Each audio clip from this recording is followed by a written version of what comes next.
Bonjour à tous et ravi de vous retrouver pour une nouvelle vidéo. Alors aujourd'hui on va essayer d'installer l'authentification multifacteur sur votre org. Alors qu'est-ce que c'est l'authentification multifacteur? C'est de rajouter une couche de sécurité lors de la connexion de vos utilisateurs. Alors un utilisateur il va bien évidemment devoir mettre son username, donc qui est généralement une adresse mail, son mot de passe, et en plus il va devoir rentrer un code que lui aura donné une application qu'il aura installée au préalable sur son téléphone. Voilà, donc comment ça marche? On va aller dans configuration, et on va créer un ensemble d'autorisations.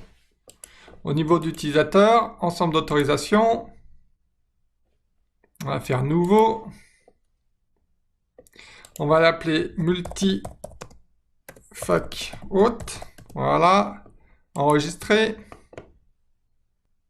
On va simplement lui donner une seule fonctionnalité, donc dans autorisation système, modifier, voilà, là je vais chercher multi, voilà, donc authentification multifacteur pour les connexions interface utilisateur, je coche et j'enregistre.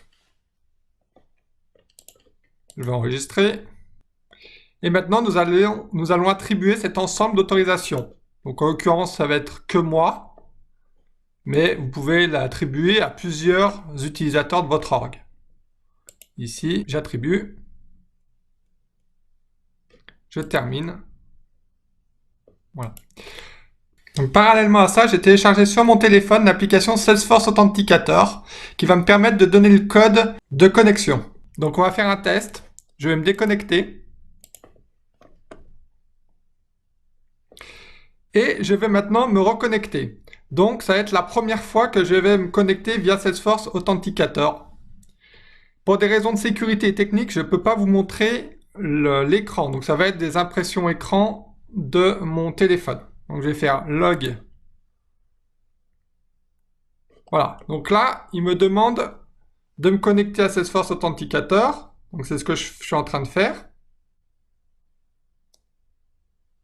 Donc je vais faire ajouter un compte sur Salesforce Authenticator.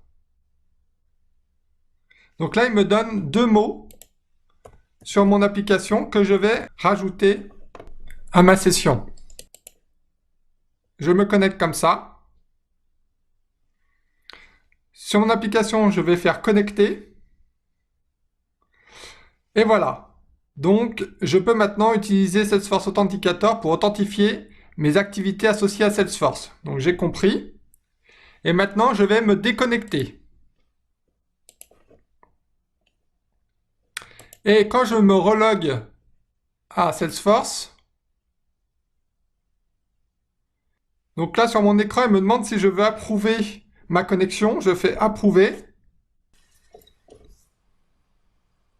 Et nous voilà, donc, c'est validé. Nous tombons sur une page qui s'appelle Lightning Login. Alors, qu'est-ce que c'est Lightning Login? C'est vraiment le niveau au-dessus, c'est qu'en fait, je ne vais pas avoir à rentrer de mot de passe. Il suffira que je rentre le username validé sur Salesforce Authenticator et je serai directement logué à Salesforce. On va le faire. Donc, je m'inscris. Là, il me demande une nouvelle fois sur mon téléphone d'approuver mon inscription à Lightning Login. J'approuve. Je vais mettre un code PIN. Et voilà, ça a fonctionné. Donc là, maintenant, j'ai compris et je vais vous montrer comment ça fonctionne. Je vais me déconnecter une nouvelle fois. Donc, j'ai juste à cliquer sur mon nom. Là, je n'ai pas rentré de mot de passe. Il suffit que j'approuve sur le téléphone. Je mets mon code PIN. Et je suis automatiquement reconnecté. Donc ça évite des manœuvres supplémentaires. Si vous avez des questions, n'hésitez pas à les mettre en commentaire. Je vous invite à liker la vidéo, à vous abonner. Nous avons également une page LinkedIn. Et je vous dis à très vite pour une nouvelle vidéo.